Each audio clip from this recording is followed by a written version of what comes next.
Welcome to Stetson Law Live, an online, interactive, informational event for prospective students of Stetson University College of Law. Your host today, Associate Director for Career Development, Joann Grages Burnett. And her guest, Professor Joe Morrissey. And Professor and Assistant Dean, Stephanie Vaughn. Our topic today, getting ready for law school. Hello everyone and welcome to today's webinar. I'm Joann Grages Burnett and I am one of the Associate Directors in our Career Development Office, and I am so excited that you are here today. I'm even more excited because I'm here today with two of my favorite people. We have Dean Stephanie Vaughn and we have Professor Joe Morrissey, and in just a minute I'm going to ask them to introduce themselves to you. But first, this is about you today, so I want you to get your questions ready. We are here for you. We are ready to answer your questions about what you want to know about getting ready for law school. I have a few questions prepared to get us all warmed up, but ultimately we want to hear from you. So please don't hesitate to type in your questions there. We are here for you. So now I'd like you to introduce yourself. So Dean Vaughn, we'll start with you. Tell us a little bit about yourself and also some of the things that you're involved with on campus. Thank you, Joann. It's so nice to be here. Thank you for inviting me. My name is Stephanie Vaughn. I am actually the Associate Dean for Student Engagement here at Stetson, and that is a relatively new position, and it's really great because I get to be involved in students' lives from the minute they step foot on campus and even before, like today, until after they graduate. It includes everything from first-year orientation through your academic career, through all the different activities that we have here at Stetson, and career planning and bar preparation as well. Ooh, career planning, my favorite topic. I Professor know. Morrissey, tell us a little bit about yourself. So I've been here for about 12 years, actually. The time goes by very quickly. And I went to undergrad at Princeton, I went to law school at Columbia, and I worked in the private sector for law firms and investment banks for about 10 years before starting to teach. So I actually did a lot of international business work.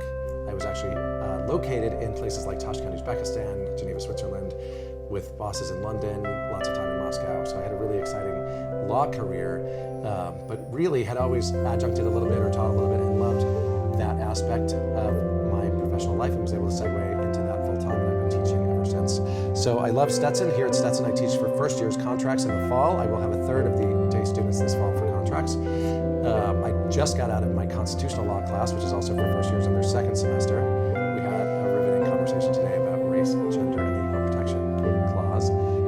And then in the upper level curriculum, I focus on business and international business. And then extracurricularly, we are also involved in the advocacy teams, and Dean Vaughn and I actually co-coach typically the international business team that goes to either Vienna or Hong Kong every year to argue an international business dispute. And that's been incredibly rewarding. We've had incredible students over the years. So that's sort of the opening for me, and I'll hand it back to you. Wonderful, wonderful. Well, we'll talk about career development throughout our program today, but now I want to just hop right into it here. I know we have some folks from all over the country, so welcome.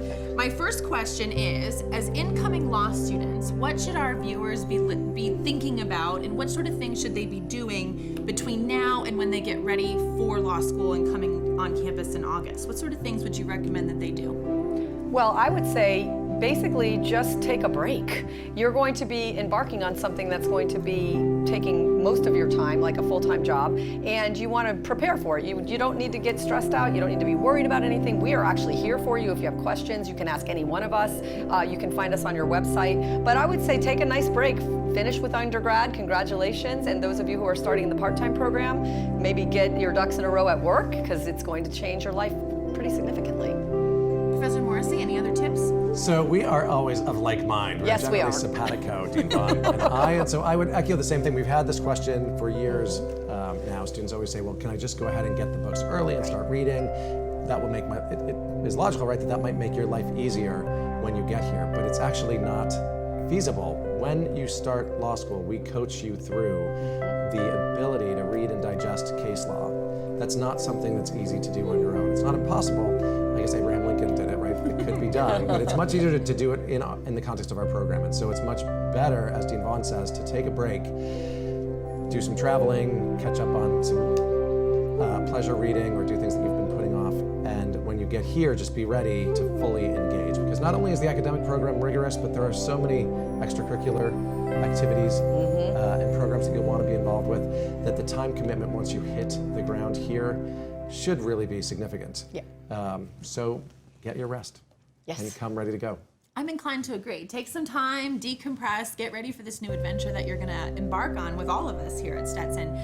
One thing, if you really do want to, see what lawyers do, go to court and watch what lawyers do, and watch lawyers in court. Courts in the United States are open to the public, so take advantage of that. And I think that's one good way to figure out what lawyers do, what kind of law you might be interested in. But I agree, take some time to relax and read a book that you really, really enjoy. Because that goes by the wayside for a couple of years sometimes. Sure does. So we will keep you very busy here. So speaking of our academic programs, right, we all know that law school is time intensive. It requires a lot of work and it requires a lot of dedication. But talk to us, Dean Vaughn, about some of the services that Stetson provides to our students as far as making sure that students are successful with their academics. Absolutely. We actually have an academic success program, which you can look into right now. There's information about it online, but I can tell you that from orientation through the time that you graduate, and then after that with the bar exam, we have one-on-one counseling. We have classes that you will be taking. We have coaches that will be helping you with essay writing, taking your first year exam, giving you individualized feedback. Additionally, there are classes that will be required for you to take. But the bottom line is that we have somebody, and more than somebody, for the most part, we have an entire arsenal of human beings that are here to help you, and you will get that individualized feedback. Our academic success program goes through to when you will be studying for the bar, and it actually is there to help with bar applications, everything that you need to do before you graduate, and they are here to guide you and mentor you. We have a brand new pathway system, which is basically a website that is going to give you integrated information from academics to extracurriculars to pro bono to all of the different things that Stetson requires of you for graduation. And we also have a faculty mentoring program. Yes, very new. The faculty mentoring program is really excellent. At this point in time, I would say almost half of our faculty will have individualized students that they will meet with, that they will mentor, that they will happily talk about coursework with. And I know for a fact that my colleague Joe Morrissey actually has been doing that on his own, even not through a formal mentoring program with his students. So I will pass the baton to Professor Morrissey and see if he has anything to add at this point. So that new faculty mentoring program is a formal program, and historically we all, especially those of us that teach in the first year curriculum, think of ourselves as mentors to our students. And so you'll find that professors will typically or often invite groups of you out to lunch and take advantage of those kinds of opportunities to tell the professors the kinds of things you're interested in so that you can be made aware of the resources we have on campus for you and the programs that might make sense for you to achieve your particular goals. But we found that without a formal program, some people were not taking advantage of that. Some people were falling through the cracks a little bit. And so now we have this formal program where every law student here needs to meet with a professor at the end of their second semester to get a professor to sign off on their third year set of courses that are primarily electives. So at that moment, you are really compelled to sit down with someone and say, these are the kinds of things I'm thinking about. This is the kind of law that I would like to do, or maybe a couple of different areas of law.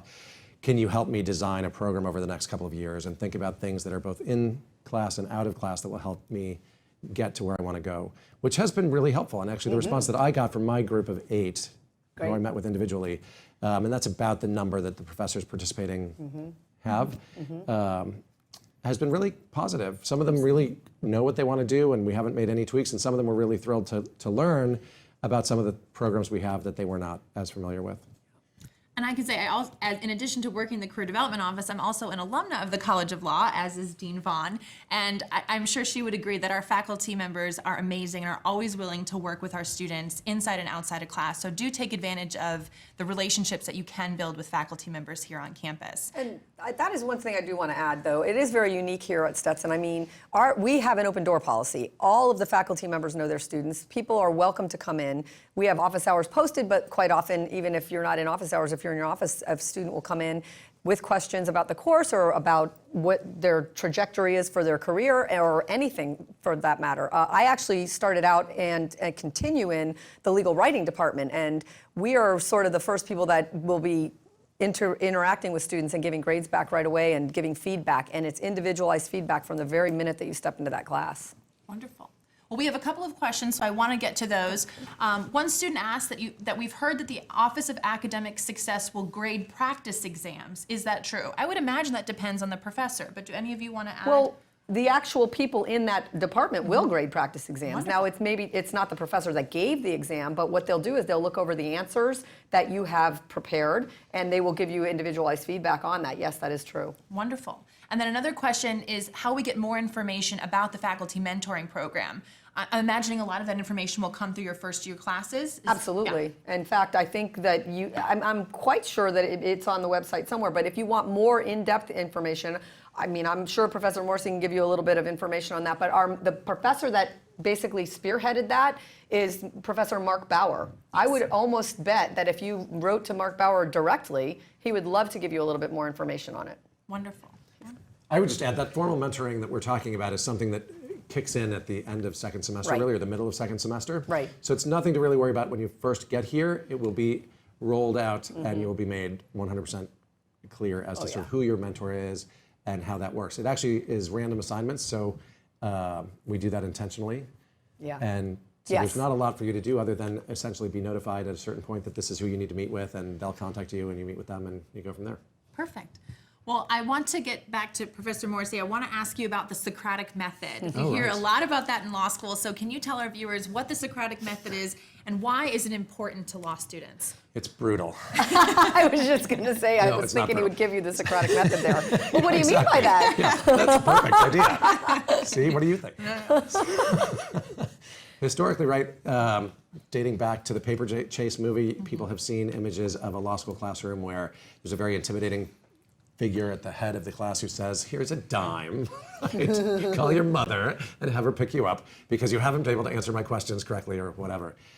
We don't have that on our campus really anymore. I don't think really many law schools have that kind of dictatorial, adversarial dynamic between the professor and the students. But this benign, a more benign sort of modified Socratic method means that we expect all of our students to be prepared on a regular basis. We expect them to answer questions that are related to the reading that might have been in the reading, but also might be thought questions that spring from the reading. And there's, in my class anyway, there's no such thing as a sort of pass or having a day when you're called on. Some professors do sort of different mechanisms like that to make it a little bit less stressful, but I just think people should come to class prepared and prepared to discuss. And part of becoming an attorney is being able to present material professionally, orally. Right, yes, becoming an advocate. Absolutely. And so even though it doesn't end up being a skill that's tested in the first year curriculum because you're tested on your written exam, it's a skill that you can start honing from day one. And if you don't stand up, and you don't need to stand up, but if you don't metaphorically stand up and participate, exercise your voice, and be coached on how it can be made better and more effective, you're missing out on that development opportunity. So it really is a development opportunity that should be embraced. And different people have different appetites for it, right? Some people are predisposed to being actively engaged. Some people tend to be more quiet. If you're a quieter person, I encourage you to sit in the front and sort of force yourself to be more engaged. And if you're a person who likes to talk all the time, you might want to be respectful of other folks and make sure that other people get a chance as well. Absolutely. We have another question coming in asking about when orientation is. And the dates of that, I think, are available on our website. They are August 12th through the 19th. Usually, and that's for all of our students, but you will generally only be responsible for coming to 1.5 days of that time. And so keep an eye on your email, keep an eye on the website, and you will get your schedule for orientation. In addition to that, there are a lot of materials that the school releases before orientation that are going to be online. And you will have obligations to go through some of those materials. There'll be some videos that you'll watch, and that will help you get ready for law school because there's a lot of information that we want to share with you. So do make sure you watch your email carefully and pay attention to the Stetson website, and you will be on the right track for sure. My next question is for you, Dean Vaughn. Can you talk a little bit about the bar preparation services that we have here at Stetson? I can. Actually, the bar preparation starts from the day you get here, believe it or not. What happens is there's an application process, and that is something that our bar services will help with from the very beginning when you have to go through and fill out these questionnaires and all about your background and your academic life and if you've been working, if you've owned houses, all of these things. That is why that office is here from the very beginning. Additionally, as somebody had asked earlier, which was a very good question, there are practice essays, practice analytical tools. All of these things our bar prep people will work with you from the very beginning on working, counseling you, coaching you, helping you to get through the first couple of years. Then what'll happen is we've got 3 courses that are available to students. There's a multi-state bar prep course, and there are 2 Florida survey courses, which will prepare you for the Florida bar. Now, obviously, if you're going to be leaving the state, we still have multi-state performance help and all kinds of questions that you can take, and they will also be graded by the people in bar prep, and they will give you individualized feedback, give you an individualized plan, and coach you through this all the way through the day you sit at the bar exam. It doesn't end when you graduate or that summer. It's right when you get there and you sit down. You will have had individualized help. Thank you. I think it's so important that students take advantage of the resources that we have here on campus for bar preparation. They work very hard to make sure that you feel very confident going into the bar exam. We have another question. This question is coming from Julie. So what are the anticipated weekly hours for 1L students? That's a great question. So talk to us about what a 1L can expect schedule-wise and time-wise for their first year. So that's going to be different for everyone. Exactly. You have 4 mandatory classes, right? Everything is lockstep in the first year. So, and all of the doctrinal courses are 4-hour courses, and I believe legal research and writing is 3. It's 3, yes. Is that right? So yes, for the first year. 3 doctrinal First courses semester.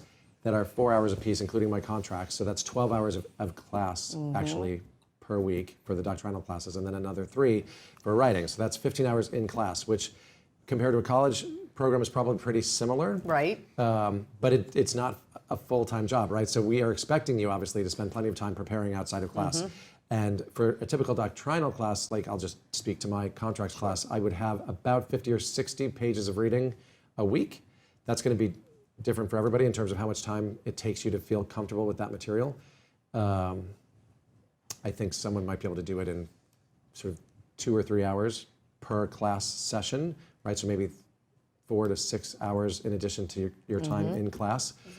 But then with the writing program, of course, you're going to be called upon to actually do some writing projects that may take 20 or 30 hours to complete, and you've got to figure out how to fit that in over time. So you might find yourself preparing on the weekends or doing some of this work at odd hours, right? So it sort of depends on how you juggle your own time, and then what extracurriculars you're going to get involved with as well. Right. It's a very individualized kind of thing. A lot of students sort of related to that will ask me when they first get to Stetson sort of what study guides they should be using. And of course we typically say none. Right. Right? There are lots of secondary sources that coordinate with case books that we have. But there really is no substitute for understanding how to read a case. You have to read the cases to understand how to read a case and pull out the rules of law. So if you're letting someone else do that for you, you're never learning how to do it yourself. So people will often sort of try to have these secondary sources in connection with the primary case book, which has the cases in it.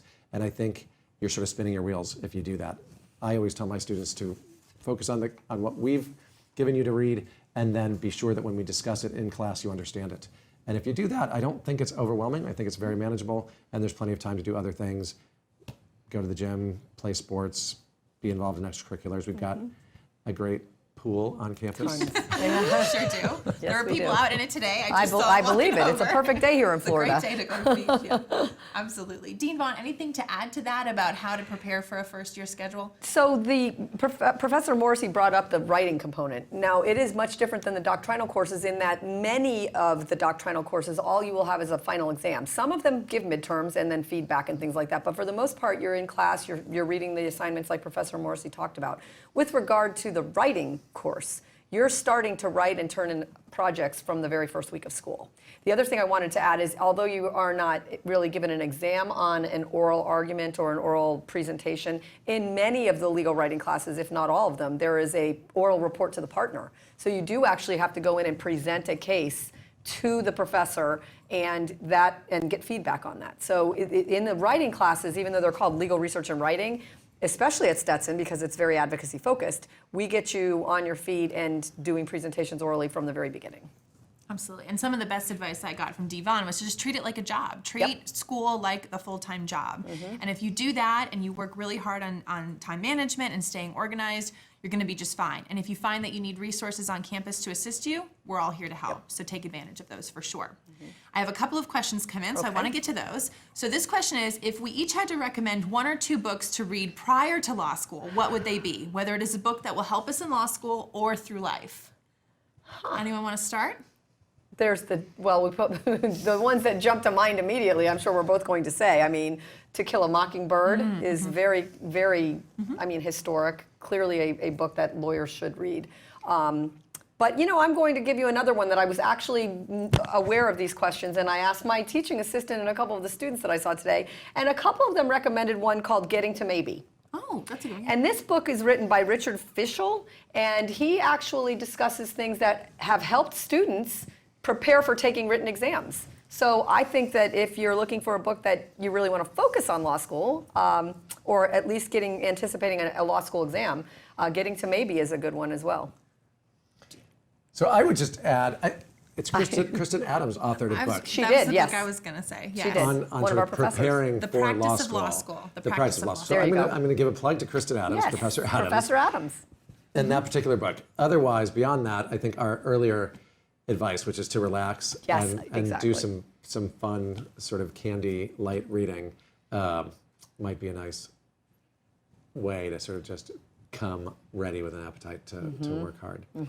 I did. You can always read the Constitution. Oh, there you go. There you go. Why That's not? a great one to read. Declaration of Independence. Or save it for holiday break. I did read The Practice of Law School before coming to law Okay, school, good. and I really thought it was a fantastic resource. I ended up referring back to that book as well throughout first year courses as I was getting ready for my exams and my R&W assignments. So I think that book is great, and not just because Professor Adams wrote it, but it's perfect. It's a great resource. Well, Stetson Law Review, for those of you who are not familiar with what the Law Review is yet, you will become familiar with it once you get to school, and that's a student-run organization where there are all kinds of things published. People write from all over the world, and they get published in the Stetson Law Review, and there's actually a book or a section of that called Maximizing the Law School Experience. Oh, that's right. And that is actually a Stetson publication, and that, I think it's probably been several years since it was published, but it actually has some great advice for first-year students. Good. All right, we have a few more questions coming in. This one is from Julie, so thank you, Julie, for your question. What are the work and pro bono restrictions for 1L students? What about after 1L year? So let's talk first about pro bono your first year, and then we'll talk about working your first year. So go ahead, Dean. So pro bono is something that lawyers do, and if you're not familiar with it, it's basically something that you do to help the community. It helps underprivileged, help different organizations as a lawyer. What happens at Stetson is there's a pro bono requirement for graduation, but we don't want to call it a requirement. We want to embrace the fact that this is something that lawyers do, and we actually give you all kinds of opportunities to do different pro bono, whether it's legal oriented or non-legal oriented pro bono. So the graduation requirement is there, but what we're going to be doing is setting up a lot of things, hopefully in the first year, that will get you indoctrinated into that culture. And it is very important because we are going to be lawyers and we are here to help society, not just to come to school like it's a business. The other thing is, with regard to pro bono, we have so many different opportunities and so many different things you can do in your first year. What we want to make sure, though, is that we have an opportunity to teach you about what it's like to be a lawyer. There are ethical requirements, there are professionalism requirements that even though you may have been born with them or grown up with them, they may have a little bit more significance, or a different significance, I should say, in the legal field. So that pro bono is very important, and we do have that here at Stetson. Absolutely, and there will be opportunities to do pro bono as a 1L, but of course you want to make sure you watch the requirement, Right, and get all of your absolutely. requirement done before graduation. So now let's switch over to working as a 1L. What are the restrictions? And we'll talk about the full-time program and the part-time program, and then after a 1L. Okay, so the actual working allowances have changed. They used to be much more stringent. It used to be that first-year law students, under the American Bar Association's requirements, could not work, period. Now there has been a change or a shift to allow students to potentially work in a job outside of law school up to 20 hours, but it has to get approval from, I'm believing it's the academic dean on your campus. But we don't encourage it because, as we were saying earlier, Professor Morrissey talked about how much work there is going into the classes and how you're actually sitting in classes for 15 hours. So this technically becomes a full-time job. It's very, very difficult to try to work on top of it. However, there are circumstances where it is allowed. When you talk about the part-time program, that's completely different. For those of you who are entering the part-time program, most of the reason for that is that you have a full-time job. So that's a different requirement altogether, and you can work as much as you want as long as you still fulfill your school requirements. And then after a 1L, our office, the Career Development Office, will work with you to secure and look for opportunities your first summer and your second summer as well. And oftentimes those are paid opportunities.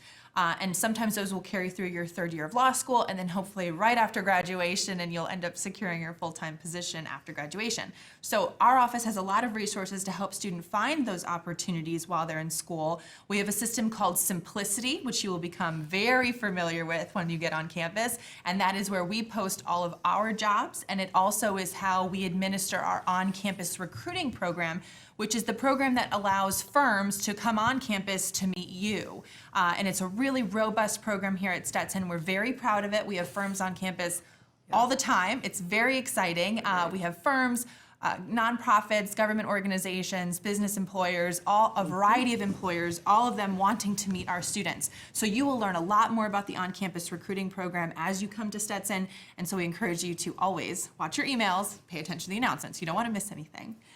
So we have another question from Shannon. Hi, Shannon. Can you tell us a little bit more about orientation? What should we expect, and what do we need to do to prepare in advance? I know a lot of our students are gearing up for orientation. It's sort of the big start of your law school experience. So what should they expect?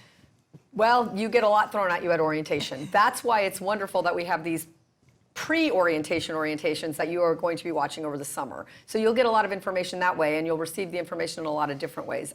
There's actually a discussion of a shift away from the traditional way of doing orientation and focusing more on exactly what it is that you need in that first semester and everything that you need to be doing to become a successful law student in the first semester. You'll hear from career services, you'll hear from the pro bono coordinators, you'll hear from a lot of the professors, and they will give you an idea of what it's like to be a first-year law student. We're hoping to then add to that in the end of the first semester or the beginning of the second semester for things that you need to then focus a little bit more on. So there'll be all kinds of information thrown at you. We're trying to streamline it a little more so that you don't get overwhelmed, but the beauty of it is you have it in 3 different modes. You've got it in a webcast before orientation, you have it actually being here while you're at orientation, and I believe they actually tape that if you need to go back and see things. Also, all of your resources are here, meaning the people that you need to talk to are here on campus once you get here for that orientation. So. Wonderful. And orientation is a wonderful experience. You get to see some of your classmates, you get to meet some of your professors, some of the other folks on campus, some of the you'll have a mock class taught by one of our full-time faculty members, which I know is always a part that makes students a little nervous, but I assure you, you do the reading, you'll be just fine. You will be expected to wear a suit, so if that's something that you don't yet have, consider going out and getting a suit for yourself. And you'll be here on our beautiful campus, and you'll get some photos taken. There'll be some logistical matters like getting your computer set up. You'll get your parking pass, all of those sort of logistical things that we want to get out of the way so you can focus on classes. But it is a really great opportunity to really start to get involved and integrated into the campus. One of my favorite parts about orientation is getting to meet some of the ambassadors. So before you enter law school, you may hear from some of them, but ambassadors are a leadership program on campus of second and third year students, and there's a mentoring program, and so you will be matched with an ambassador once you come to campus on orientation, and that will be a resource that you can also consult about classes, about study tips, about getting ready for exams. That will be a person and a resource that you should always feel comfortable using. And ambassadors are really involved on campus. They're a wonderful group of student leaders, and I think you'll find that they are very helpful to you as you start your first year. So now we'll get to some more questions. When will we know our class schedules? Are they usually bunched together or spread throughout the day, or a combination of both? So who wants to take that one? I don't know when they get their class schedule. I think it's early June, but you might be able to tell them a little bit about how the schedule's set up. Sure. So again, for any 4-hour class, you would meet twice a week in 2-hour chunks, typically. The night program is probably a little different. Right.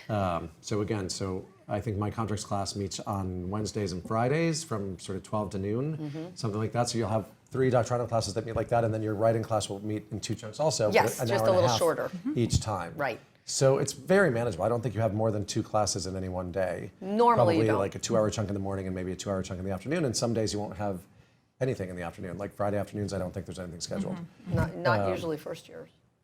So there's a fair amount of flexibility even during the day and between classes to get some of your work done.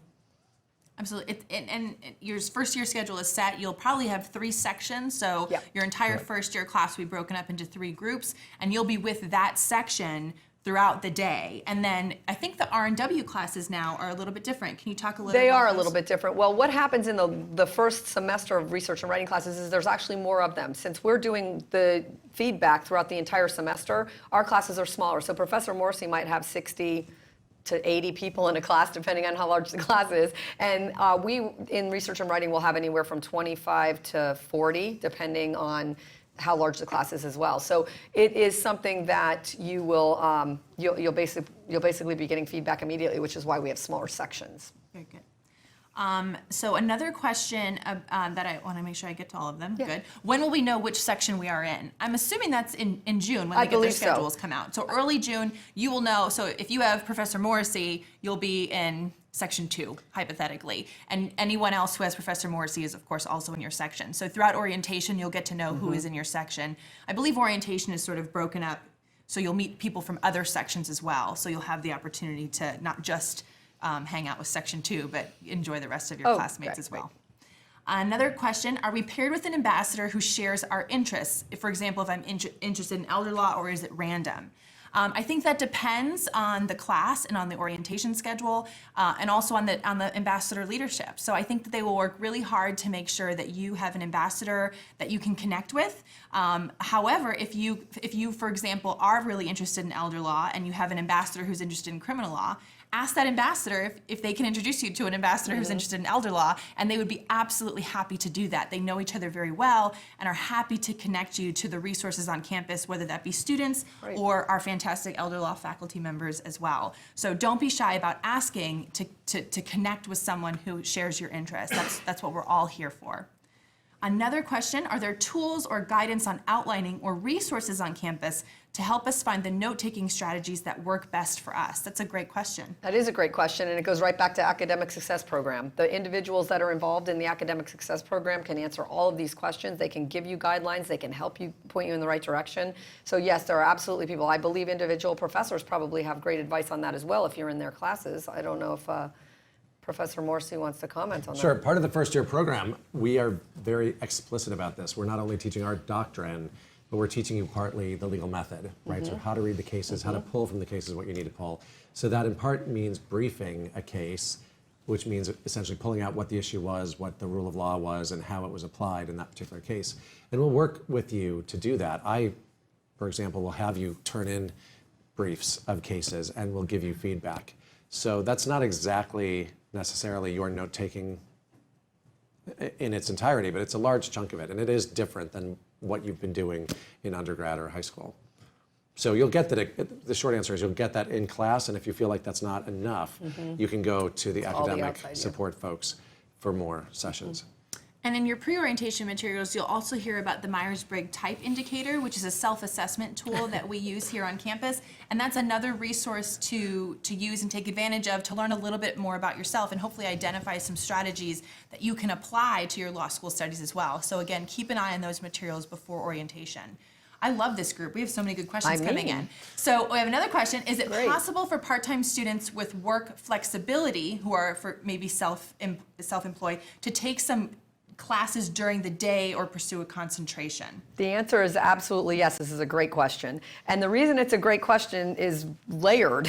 First of all, you can do it, but it's after your first year. So even the full-time students, their first year is structured as is the part-time students. So the first year in the part-time program is actually more than 2 semesters. It's 3 or 4 semesters, depending on how many classes you take. The other thing that you need to know is that after that, you can absolutely take daytime classes as long as you remain part-time. There's an opportunity for you to move into the full-time program, but that's down the road. But you can do these things. And the other thing that I love about this question is the concentrations. It's very smart to be thinking about them the second you get to campus. So for those of you who don't know what a concentration is, it's something where you focus some of your studies, not all of them, but some of your studies on a particular law field. For example, we have an international programs concentration for those of you who are interested in international. We also have an advocacy program for those of you who are interested in advocacy. So these concentrations are important for you to think about. You don't need to worry about them from day one, but they are something that are great to keep on the back of your mind so that you can make sure you have that right pathway to get that concentration in place, whether you're a full-time or a part-time student. Wonderful. Another question, do most professors allow for audio recording of class? Professor Morrissey? I'll field that. Yay. I am not particularly comfortable with that on an ongoing basis unless it's a need that a student has because they're hearing impaired or something like that. So we do have recording, and people will record my class if they have to miss it for something. But on a regular basis, if someone's there and they just want to record it as well so they can revisit it and maybe miss something during the class, I'd rather have people actively engaged and listening and thoughtful and not relying on, well, I'll tape it and I'll listen to it later, or something like that. I also, we're lawyers here. We don't always want a record of the things we say. So anyway, so the answer is yes, but for good reasons and sporadically as needed. Thank you. And we have another question from Kara. Hello. I noticed on the academic schedule, orientation is blocked for a week. Are there multiple times or day for orientation? Are we assigned to a specific orientation schedule? The orientation schedule is a week long. You will not have to be there for the whole week. You will be assigned to a certain part of that. It's usually about a day and a half where that will be your orientation. That is orientation week for all of the students, and we break them up. So there's a part-time orientation. There's usually 3 separate full-time orientations as well. So you will be assigned to a particular one, and that's the one that you will go to. And my belief is that you'll know that in June when you find out your schedule and your section. Absolutely. Wonderful. Well, we have a few more minutes, and I have one more question. I don't see any other questions on the board, so I'll ask. So each of you have been here for a number of years, right? And you've been a part of the Stetson community for a while. Tell the students who may not have had the chance to come and visit campus yet, which of course we hope that you do, come on anytime. What is so special about Stetson? What is your favorite part about Stetson? Why have you stayed so long? Why are you continuing to dedicate your time to Joe, Stetson? I see you laughing. Actually, I never left, I think. I mean, I've spent most of my life at Stetson, it seems. I'm not kidding. I came to school at Stetson. I actually grew up in Pinellas County, which is where Stetson is, and I fell in love with this school the second I saw it. I grew up basically down the street, but not necessarily in the same neighborhood. I can tell you that this part of Florida is a place that people vacation in. They come to Stetson and they want to stay here. That's all the aesthetic kind of things. I will tell you the best thing about Stetson, and that is the fact that this faculty and all of the staff and all of the departments are here for the students. Now, I'm sure that every law school can say something like that, but this has sort of got a community feel. You can see on the screen right now, I mean, it's in a neighborhood, it's in a community. We are a group of people that stick together. We look out for each other. We are basically the #1 advocacy school in the country. We have so many things going for us that I don't know why I would ever leave, which I didn't. I've been teaching here. We're thankful for that. Thank you. I actually did leave for a while. I practiced for 5 years and then came back as a legal writing professor. And since then, I've done so many things here. And I live in the advocacy world. And it is one of those things where we are so very proud of it and we are so very excited about it. We also know that not everybody goes to law school to be an advocate. Lots of people come to law school to be a transactional attorney. They find out that they love law review and they love writing, so they do those types of things. There's so many different opportunities, but it really just is the environment here and the fact that everybody does really just care about each other and believe in the students' success. Absolutely. I echo that. So I would like to add a couple things to that, which I was sort of laughing when you said, what's so special about Stetson or what's so good about Stetson? Because I'm thinking, well, you guys, of course. Yeah. So let me amplify that by telling a couple stories. So the first story is about Dean Vaughn. Oh, boy. So many Dean Vaughn stories. This could be interesting. This is live. Yes. But for starters, Dean Vaughn and I, as I mentioned, co-coach a team and have for almost a decade. Yeah. And in the early days when I got here, and she'd been here for like 30 years before I got here. Yes, I was here. I've been here since I was 2. We were having the banquet that year, and she had gifts for each of the 30 or 40 students that she had worked with, and I'd worked with 10 of them or something. And she had a story behind each gift. So the gift reflected some funny thing that had happened during the year, or something about their personality, or whatever it was. And it was remarkable to me, because she's laughing about each one of these students and telling stories about each one of the students. And I thought, so I went to Princeton and then Columbia. I don't think there was a professor that I ever encountered that could have done that for more than a handful of students. Maybe the people that were their teaching assistant or research assistant or something like that. But that's routinely the case here, because professors work so closely with students that we really get to know them really, really well. And we're a standalone law school, so we're all about the law school and our law school students. We have 700 or 800 students and 40 or 50 faculty. That's an incredible dynamic, and we're all around all the time, and we talk about it, everybody talks about it, but it's true here, I think. That we travel with our students. Good grief. Dean Vaughn and I travel for 2 weeks to Europe with our students. We live with our students, essentially. It's night and day, and it's training night and day, and we get to know them really well, and that's unparalleled, I think. I don't think you're going to find that anywhere else. I think it is a unique and intense culture in that way. That's why we are always ranked #1 in advocacy, because it's all about training, right? And in our particular advocacy program, we go up against teams from the very elite ranked schools, and I think those rankings show themselves not to be actually accurate, because we tend to beat those schools, and our rankings would suggest that we wouldn't.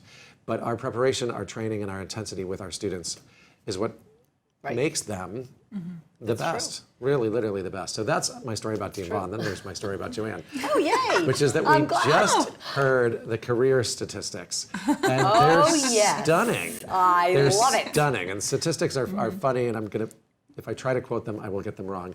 But they're very high. The percent of our students who 10 years after graduation, 10 months. Did I say 10 years? 10 years. Oh, 10 months after graduation. So they just introduced these, because for the cohort that just graduated last May, right, this 10 months has just passed, and the number of jobs that our students, it's 90-something%, you can speak to the percentage, but 90-something% of our students are in jobs where having a law degree made the difference. And if it wasn't required, it was a benefit. And it's over 90%. And you hear all these horror stories about going to law school and not finding a job, and all these law schools are having trouble, and people aren't wanting to go to law school anymore because they don't think they can find jobs. That was phenomenal. Our career services office and Kathy Martin, who spearheads it, have done heroic work with our students, one-on-one, to make sure that really we're a professional school, that our students end up in the profession where they want to be.